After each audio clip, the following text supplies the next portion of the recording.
कथा के मुख्य जजमान भोलेनाथ की कृपा से हम सभी को आस्था चैनल के माध्यम से, यूट्यूब फेसबुक के माध्यम से और बठिंडा पंजाब की इस पावन धरा से सुंदर अलौकिक दिव्य कथा श्रवण करने का शुभ अवसर प्राप्त हुआ। और निश्चित ही बधाई के पात्र हैं कथा के मुख्य जजमान श्री अमरजीत सिंह जी मेहता, अध्यक्ष पंजाब क्रिकेट एसोसिएशन से, श्रीमती बबीता जी मेहता, श्री पदम जी मेहता मेयर बठिंडा से, सपना जी मेहता बठिंडा पंजाब से कथा के मुख्य जजमान का पदभार ग्रहण कर न केवल अपने जीवन को कृतार्थ करा अपितु समूचे जन समुदाय को ये सुंदर अलौकिक दिव्य कथा श्रवण कराकर निश्चित ही पुण्य का कार्य आपने करा है। एक बार जोरदार ताली बजाकर स्वागत करें मेहता परिवार का, जिन्होंने ये कथा का आयोजन रखकर हम सभी भक्तों को कृतार्थ में करा, आनंद में करा। और देखिए, जीव पर जब तक बाबा भोलेनाथ की कृपा ना हो तब तक इस पृथ्वी पर, इस दुनिया में, इस संसार में कोई भी कार्य संभव नहीं हो सकता। हम सभी निरंतर महादेव की कृपा दृष्टि के साये में ही अपना जीवन यापन करना चाहते हैं। हम सभी महादेव के मंदिर जाएं, देवालय जाएं, भगवान का जल अभिषेक करें और अपने मन की बात, अपने हृदय की बात हम देवाधिदेव महादेव से कह सके। बड़ा ही सुंदर और सरल तरीका हम सभी को पूज्य गुरुदेव ने बताया है। एक लोटा जल, सारी समस्याओं का हल। एक लोटा जल लेकर हम पास के मंदिर जाते हैं, देवालय जाते हैं, भगवान का जल अभिषेक करते हैं और अपने मन की बात, हृदय की बात हम महादेव से कहते हैं तो निश्चित ही सारी समस्याओं का निदान तो निकलता है। साथ में मेरे महादेव की कृपा भी हम सभी जीव पर हमेशा विद्यमान होती है। और देखिए,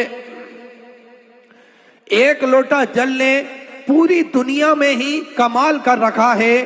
पूरे विश्व के लोग एक लोटा जल का महत्व जान चुके हैं। एक लोटा जल भोलेनाथ पर अर्पण करने का सही तरीका वो जान चुके हैं।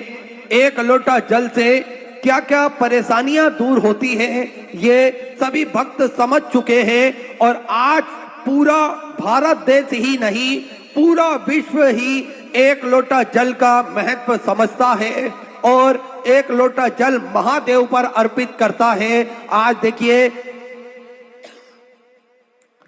सभी भक्त नियमित रूप से एक लोटा जल महादेव पर अर्पित करते हैं और अपने मन की बात महादेव से कहते हैं तो निश्चित ही क्या होता है इसका पुण्य फल ये हम सभी, आप सभी समझ सकते हैं। ये भारी जन समुदाय देखकर, देखिए, सुबह 8 बजे से 11 बजे तक ये कथा विराम दिवस की होना है और ये लाखों का जन समुद्र इस बात का जीता जागता सबूत है कि मेरे महादेव ने कुछ ना कुछ अवश्य प्रदान करा है, जो ये लाखों की संख्या में सभी भक्त पहुंचे हैं और कथा अमृत का लाभ लेकर अपने जीवन को कृतार्थ में कर रहे हैं, आनंद में कर रहे हैं। देखिए, हम सभी को जानना चाहिए महादेव की कृपा किस प्रकार से होती है और किस प्रकार से हम सभी जीवों का उद्धार करती है। देखिए, एक छोटी सी लघु कथा के माध्यम से हम सभी जानेंगे कि जीवन में कितना महत्व होता है हमारी सोच का, हमारी मनोवृत्ति का। समुद्र के किनारे जब एक तेज लहर आई तो एक बच्चे की चप्पल को वो अपने साथ में बहा कर ले गई। बच्चा रेत पर अपनी उंगली से लिखता है समुद्र चोर है। उसी समुद्र के दूसरे किनारे की ओर एक मछुआरा मछलियों को पकड़ लेता है। वहां उसी रेत पर लिखता है समुद्र मेरा पालनहार है। एक युवक समुद्र में डूबकर मर जाता है। उसकी माँ रेत पर उंगली से लिखती है समुद्र हत्यारा है। और एक दूसरे किनारे एक गरीब बूढ़ा व्यक्ति टेढ़ी सी कमर लिए रेत पर टहल रहा था, घूम रहा था और उसे एक बड़े से सीप में अनमोल मोती मिल जाता है तो वहां रेत पर अपनी उंगली से लिखता है समुद्र दानी है। और अचानक एक बड़ी लहर आती है जो पूरा लिखा हुआ मिटाकर चली जाती है। अर्थात मतलब समुद्र को कोई फर्क नहीं पड़ता है कि लोग उसके बारे में क्या राय रखते हैं, लोग उसके बारे में क्या सोचते हैं। वे हमेशा अपनी लहरों के साथ मस्त रहता है। अगर विशाल समुद्र बनना है तो जीवन में कभी भी फिजूल की बातों पर ध्यान ना दें। अपने उफान, अपने उत्साह, अपने शौर्य, अपना पराक्रम और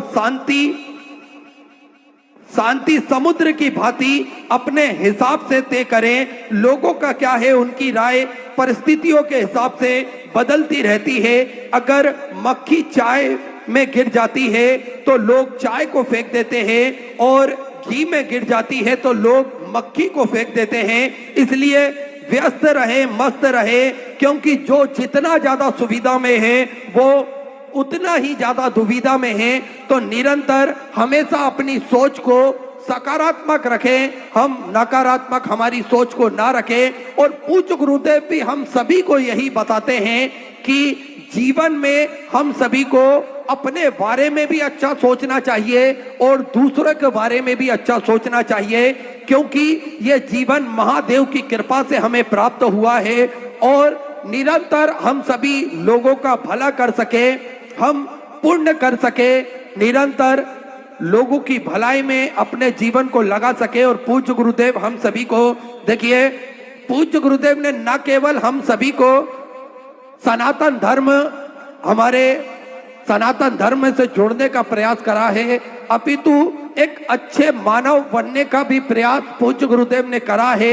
हम सभी को निरंतर छोटी छोटी नैतिक बातें बतलाते हैं, जिससे जो हमारे जीवन में बड़ी ही महत्वपूर्ण होती है, और इस नैतिकता को हम हमारे जीवन में धारण करते हैं तो निश्चित ही हम सभी का कल्याण होता है, हम सभी का भला होता है। और पूज्य गुरुदेव ने हम सभी को निरंतर